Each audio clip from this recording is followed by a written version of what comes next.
ನಿಮ್ಮ ಹತ್ರ ಜಸ್ಟ್ 4684 ರೂಪಾಯಿ ಇದ್ರೆ ಸಾಕು, ನೀವು ನಿಮ್ಮ ಗೋವಾ ಟ್ರಿಪ್ ನ ಮುಗಿಸ್ಕೊಂಡು ಬರ್ಬೋದು. ಹೇಗೆ ಅಂತೀರಾ? ಮೊದಲು 15 ಡೇಸ್ ಮುಂಚೆನೆ ನೀವು ನಿಮ್ಮ ಟ್ರೈನ್ ಟಿಕೆಟ್ ನ ಬುಕ್ ಮಾಡ್ಕೋಬೇಕಾಗುತ್ತೆ.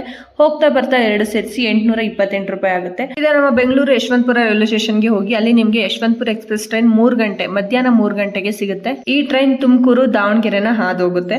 ಅದ್ಕೊಂಡು ಹೊರಟ ಮೇಲೆ 100 ರೂಪಾಯಿ ಕೊಟ್ಟು ನಿಮ್ಮ ನೈಟ್ ಡಿನ್ನರ್ ನ ಮುಗಿಸ್ಕೊಳ್ಳಿ. ಬೆಳಗಿನ ಜಾವ 5 ಗಂಟೆಗೆ Vasco D gamma railway station ಗೆ ಹೋಗಿ ತಲುಪ್ತೀರಾ. ಅಲ್ಲಿಂದ ಮತ್ತೆ 100 ರೂಪೀಸ್ ಕೊಟ್ಟು ಆಟೋನ ಹತ್ಕೊಂಡು ನೀವು ಬುಕ್ ಮಾಡಿರೋಂತ ರೆಸಾರ್ಟ್ ಗೆ ಹೋಗಿ ಫ್ರೆಶ್ ಅಪ್ ಆಗಿ ಟಿಫನ್ ಮುಗಿಸ್ಕೊಂಡು 3 ಟೈಮ್ಸ್ ಫುಡ್ ಗೆ 1500 ಆದ್ರೆ ರೂಮ್ ಗೆ 856 ರೂಪೀಸ್ ಪರ್ ಪರ್ಸನ್. ಅವತ್ತಿನ ಡೇ ಫುಲ್ ಅಲ್ಲೇ ಸ್ಪೆಂಡ್ ಮಾಡಿ ಎಂಜಾಯ್ ಮಾಡ್ಕೊಂಡು ಬೀಚ್ ಅಲ್ಲೆಲ್ಲ ಆಟ ಆಡ್ಕೊಂಡು ನೆಕ್ಸ್ಟ್ ಡೇ ಸುತ್ತಮುತ್ತ ಇರುವಂತ ಹಿಸ್ಟಾರಿಕಲ್ ಪ್ಲೇಸ್ ಗೆ ವಿಸಿಟ್ ಮಾಡ್ಕೊಂಡು ಅವತ್ತು ಡೇ ಫುಲ್ ಎಲ್ಲ ಸುತ್ತಾಡಿ ಅವತ್ ನೈಟ್ ನಿಮ್ಗೆ ಬೆಂಗಳೂರಿಗೆ ವಾಪಸ್ ಟ್ರೈನ್ ಇದೆ. ಆ ಟ್ರೈನ್ ಹತ್ಕೊಂಡು ಹೊರಟ್ರೆ ನೆಕ್ಸ್ಟ್ ಡೇ ಮಧ್ಯಾಹ್ನ 12 ಗಂಟೆಗೆ ಸೀದಾ ನಮ್ಮ ಬೆಂಗಳೂರಿಗೆ ಬಂದು ತಲುಪ್ತೀರಾ.